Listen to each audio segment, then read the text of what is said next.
Hello and welcome to Series 2 of Educate, the podcast from Avernus Education.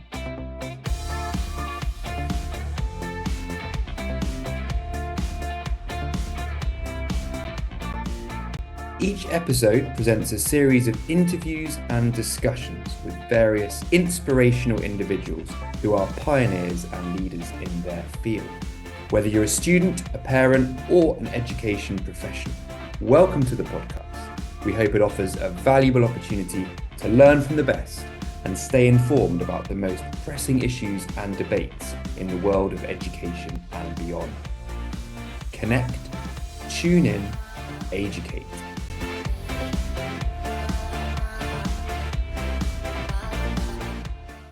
Welcome to this episode of the Avernus Education podcast. I'm delighted to be joined today by Joshua Yen. Joshua is a current student at Oxford University, where he reads philosophy and theology. Welcome to the show, Joshua. Thank you for having me. It's great to be here to talk to you again. Fantastic. Well, we're really lucky to have you on today. Really excited. It's going to be a really varied episode, I think. Joshua would probably describe himself as many things: an educator, philosopher, an influencer, a mentor, and we'll get to some of those areas later on in the podcast. Joshua, though, I wanted just to start by thinking about your journey to Oxford, where you're studying now. I suppose, firstly, why did you choose to apply to a UK university? And then specifically, what was the motivation behind applying to Oxford in particular? So I think this really goes back to my time in Harrow, where I had the opportunity to really explore education beyond Hong Kong, because I grew up in Hong Kong all my life, and my mother actually went to university in the US, and I also had loads of friends who went to university in the UK. So one of my biggest decisions was choosing between studying in Hong Kong, the US, and the UK. And over time, when I was thinking about the different characteristics of each education pathway, if you're thinking about the US, you have a more open curriculum. For example, you have to do loads of different subjects, even if you're majoring in maybe philosophy and math per se. I have a good friend at Harvard who he's doing philosophy and math, but he also has to study Russian films or something along the side of it.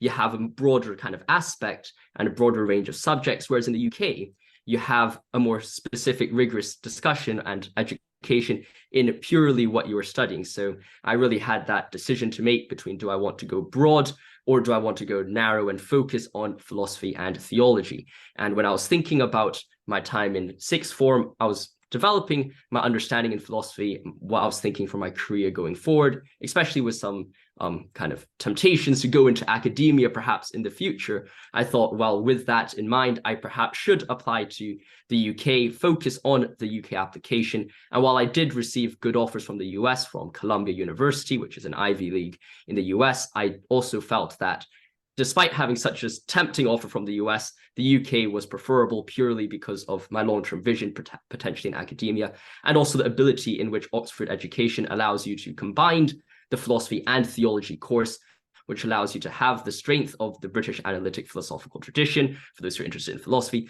but also understand some of the theological debates over history as well. So that dynamic and the in-depth study into philosophy and theology was one of the reasons for why I chose to apply and also study in the UK.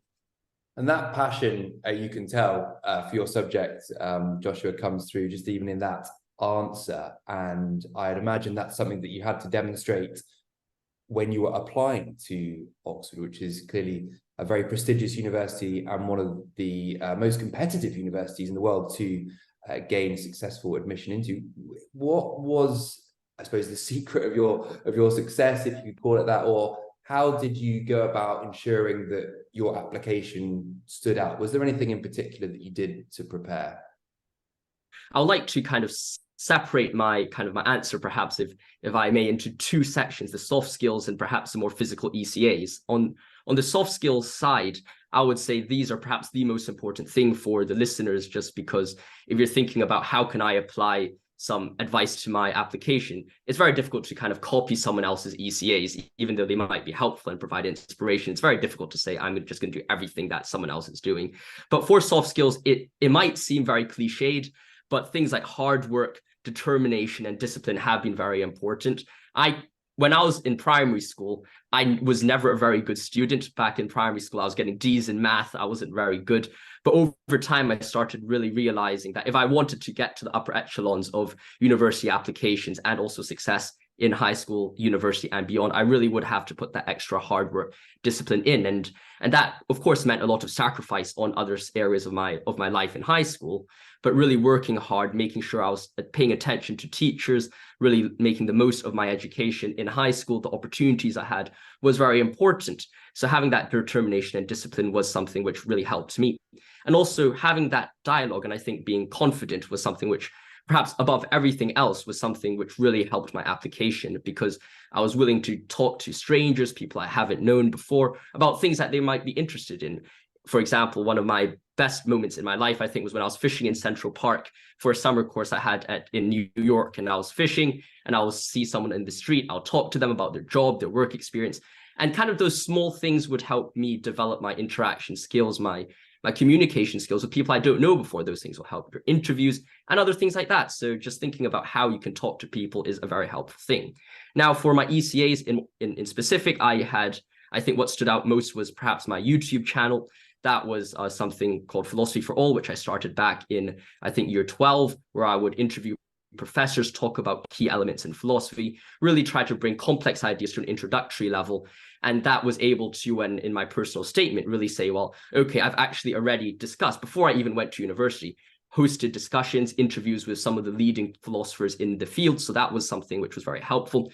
I was also the president of the Philosophy Society I founded, and also became the president of the Philosophy Society in Harrow. I still stay in touch with one of my good friends in Harrow, and it's now grown to an absolute massive society. So I'm really proud of what I've really started off there. And also I was part of the football team and also the head cellist of the orchestra. So there really is a broad diversity of different activities, both related to philosophy and also other non-subject related activities there, which I think help my application stand out. Absolutely, right. And congratulations on the growth of your society. And clearly your application was very, very successful. There might be some listeners to this today that are thinking about applying to Oxford or indeed Cambridge. Often they're referred to as Oxbridge, as many listeners will know. If someone is listening to this, I suppose, what would you give as a kind of maybe some advice to how they could maximize their time at school if they have a view to applying to Oxford and Cambridge? Would it be getting stuck into those extracurricular activities, or is it also important for them to start focusing on particular academic areas? I think when you're applying to Oxbridge, one of the most important things to understand is your academics, and when I mean academics, I'm talking about your A-level grades. They have to be good. Like, you'll never find anyone who gets into Oxbridge with poor academic predicted grades, just because when you're already thinking about, okay, what makes a good Oxbridge student? Although I do downplay the importance of academics, I downplay them not because they're not important, but just because everyone already has very good academics. Most of the people I talk to here are predicted 4A stars or A star, AAs. They're predicted very good academics. And as a result, if you don't have your academics in control, or if you don't have that focus, then perhaps you should make sure that your academics are at a really high level before you apply. But if you already have that sorted, I would recommend you then to look to those extracurricular activities, either subject or not subject related, to really build your breadth of knowledge and the breadth of experience that you have when you're applying. Really good advice. And actually that kind of leads me on to my next question, which is to talk a little bit more about your journey to actually becoming an educator yourselves. You're a founder of your own enterprise, Joshua, which is called Logos Education. Again, congratulations on doing that at such a young age, whilst also balancing, no doubt, some really demanding studies at Oxford.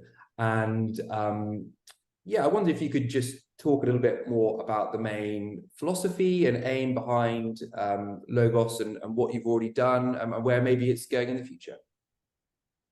So Logos education, I got inspiration from that through the Greek word in John 1 in the Bible, actually. The word logos in Greek means word, rationality, order. It has a plethora of different meanings, but essentially what I'm trying to encapsulate with Logos education is a focus on the importance of a word, of being able to present yourself in a rational way to other people around you. And also, of course, in extension, that could be to your interviewers, or it could be in conversation, dialogue with other people to learn more about the world. And in education and in personal relations, I think the understanding of the word is so important, how to present yourself.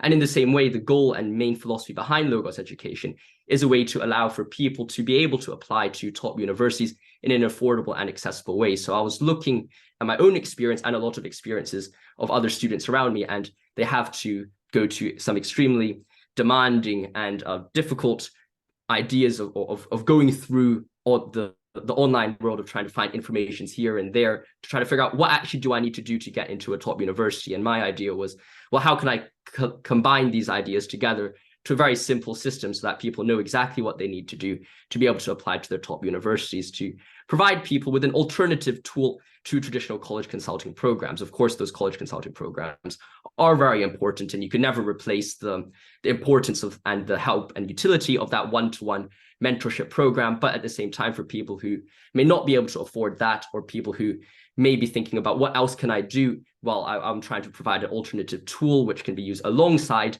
or perhaps as an alternative to the traditional modes of college consulting help. I hope you're enjoying this episode of Educate, the Avernus Education podcast.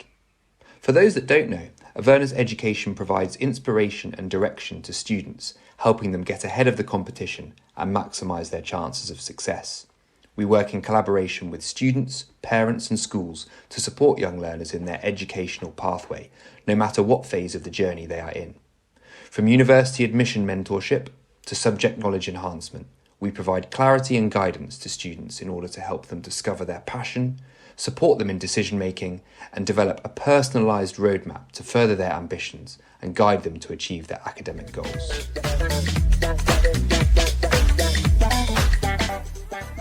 Absolutely, and I can see from the website and from what you've been saying about it, it is very personalised, and I would encourage anyone listening to check it out and to go to Logos Education. And I think something that probably goes hand in hand with that are some of the materials that you yourself have produced, Joshua. You are a published author, which is again a great accolade, and I know something that you have worked really hard and tirelessly on. 2 recent publications, the UCAS Bible, a guide to UCAS applications, and the US College Guide, which is a guide to US applications. So very much looking across the ocean there, 2 different systems requiring very bespoke, personalized advice and strategy that you're able to provide, and you do so really succinctly and accessibly. When you were sitting down to write these and think about actually the structure, what kind of challenges did you encounter putting these publications together? That's a really good question. There's really 2 main challenges which stood out to me. Firstly was challenging the assumptions that a lot of people had on university applications, because a lot of people approach university applications with a certain mindset about certain things they have to do, certain extracurricular criteria that they have to do or fit into. And it was really a very big balance about how I can combine the conventional knowledge about university applications with a personal twist, with personal stories, ideas from both students who have successfully applied to these top universities and also my own experience, to really combine them into a coherent, systematic book to university applications. That was one of the biggest challenges, but also a very fruitful one, to really talk to different students at top universities and try to find ways in which all their applications, although being so different, had similarities between them, to try to find a perfect system for people to really apply to their applications. And the second challenge for that was to find a certain system which would be applicable to both the UK and the US, because there are very different application processes, but it's very important that we understand students in high school probably don't have time to try to live one life purely for the UK application and one life extremely for the US application. So trying to find a system which is able to suit to both the demands of the US and the UK system was another of those challenges, but something which I think has been accomplished, or at least I think I did quite well in combining a lifestyle which suits or is tailored to both the needs of the US and the UK application system. Absolutely. And again, I'd encourage listeners to get hold of a copy to get those nuggets of information and those gems. I suppose when you're doing any research, Joshua, there are things that you encounter that you maybe didn't expect, that you're either surprised about, or something that indeed you learned. Was there one element in particular that you thought, wow, I wish I'd known that before, or this is absolutely going to be something really, really important for readers? I think one thing which was really important, which I noticed, is that even though students at top universities have a wide range of different ECAs, backgrounds, they come from different socioeconomic standpoints, had different opportunities, there were some very key similarities between all these students. And one of them is that people normally get what they deserve. What you put into university applications is what you get out of it. If you're really putting your hard work in, if you're trying to build on your passion, the chances of you getting into a top university is way higher. And that ties to really your heart, the soft skills I was talking about, discipline, determination, and also that ability to hold interesting and in-depth conversation with people was something which I think is perhaps the most defining factor when it comes to applying to top universities. Because, I mean, one of my favorite experiences in Oxford is just sitting down next to random people I meet, either in the pub or in a club or at my friend's birthday party. I'll sit next to them and talk for an hour and a half about quantum mechanics and quantum physics or whatever their individual subject is, and just being able to hold those different discussions about deep, interesting conversations with people from different backgrounds is a skill which I think is very important, and it is shared across the board with all students I've met at top universities, and that's something I want to really put into these books. That's a really interesting point, I think you touched on there. And I suppose a slightly side question is, do you feel like education, schools, maybe from your own experience or indeed from your friends, talking to them, is that something that you can prepare for? Because I think that point about being able to hold a meaningful conversation, showing real interest and passion, that soft skill, how do you go about kind of preparing for that, or improving your skill set on that? It's something which has to be developed over time. I had the great privilege to have a good friend of mine, a guy called Warren Jew, who's the guy at Harvard, and we had this wonderful time of just talking to each other about philosophy and theology. Some of those discussions are actually found on my Philosophy for All YouTube channel, but I mean, we had loads of conversations on weekends, after school, all the time about philosophy and theology. And also, I think my dad's extroversion by telling me, always talk to people, try to learn about new things. And of course, at the start, you're going to be quite awkward when you're seeing someone new or you're sitting down next to someone you've never known before. But just force yourself to go out of your comfort zone, to talk to them, try to learn more about them. And over time, by just forcing yourself to go out of your comfort zone to talk to people, you're going to be able to have confidence when it comes to those new experiences and talking to new people. And that's very helpful in the interviews, because when I went into the Oxford interview, of course, I was a bit nervous, but both me and Warren were very confident going into them. And in fact, the hour before both of them, we were just lying on the couch, sleeping in the sixth form zone, just to get our mind cleared from our day of school and just get straight fresh into the interview. So we weren't very nervous at all. And that was because we had experience talking about what we love and talking about what other people love in a conversation and in situations where you don't actually know who the other person is. It's a really refreshing approach, I think, to an interview, and shows that actually if you do prepare and you put that hard work in, you can be really confident when you're stepping into the interview room. I'm glad you mentioned your YouTube channel there, Joshua. It's absolutely something that I would recommend listeners go and visit. And I know you're involved in a few different channels with a whole range of really engaging and challenging videos. What's your favorite element of that, or is there one that you'd particularly like to just highlight now in terms of the issues that you're talking about? I think my channel, Joshua Yen, my personal channel, is something I started recently, and it is perhaps a channel which I think is most helpful for people listening, because the message behind that channel is not necessarily strictly into philosophy, but more so of how can you improve yourself as a high school student or in the world to be able to think critically about things that you've seen online. And it's critical thinking, to me, is such an important idea. And what my main message behind that channel is, you might like something you see online, you might dislike something you might see online, you might face positive and negative criticism throughout your life. And the idea is you have to be open to those ideas. You have to be able to learn from people you like and also learn from people you dislike. And by being able to learn from everyone, being open-minded to these ideas is something which I think is very helpful in helping me improve and really be reflective upon criticism to help me improve every day, because no one's perfect. And by understanding how you can learn from the things you see around you, it is a really good way to help develop your academic pursuits, both in high school and beyond.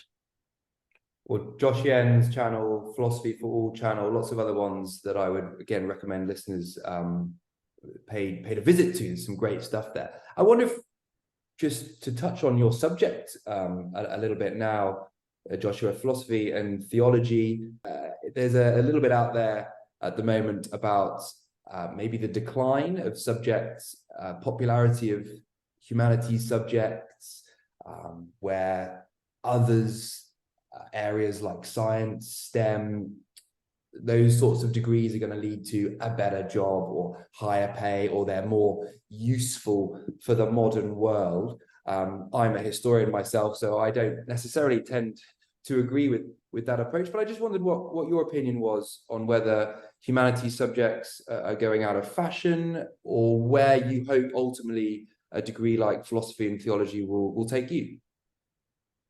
I think that's a very brilliant question. And in some sense, you have to say there is reason behind such an approach, because in some sense, there are traditional jobs like law or like medicine, or perhaps some STEM jobs, which do require some qualifications in order to be able to pursue those jobs. And those jobs are also traditionally linked with higher paying jobs. So as a result, there is that correlation there, which is not completely wrong. But at the same time, when I'm interacting with my thoughts of well, why am I doing philosophy theology instead of more traditional jobs, is because I think in the future, the types of jobs that we might see are going to be very different. A lot of times, although it's important that we still have lawyers and doctors, of course, there are also a lot of new jobs which will appear, and a lot of jobs which can be done, which do lead to high paying circumstances, which are not necessarily strictly bound to the traditional lawyer, doctors, or perhaps some STEM major related works. And as a result, by having an education in the humanities, I believe you are able to develop your critical thinking, your skills, your openness, your flexibility, not necessarily in the idea that you're open and flexible to anything you see online, but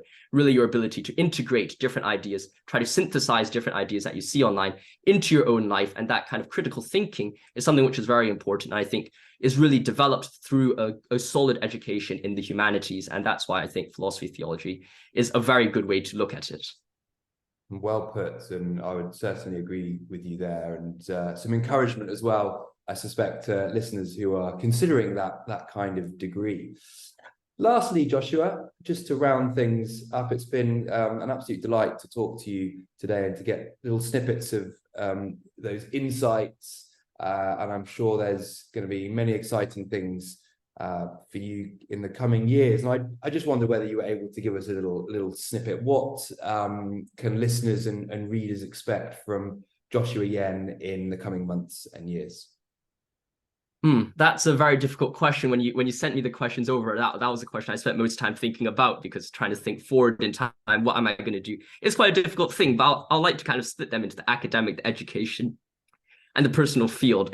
On the academic side, I intend to continue uploading top and accessible philosophical content with professors on my YouTube channel, Philosophy for All. I also currently have a few papers which are submitted to some academic journals, which hopefully will get peer-reviewed and published over the next few years. So that's something to keep your eyes out. And hopefully all this philosophy and theology work moves towards a summary or a massive work on systematic theology, which is somewhere down the line. I'm not sure how long that would take. That could be like 10 or 20 years down the line, but that's essentially what the academic side is trying to work towards.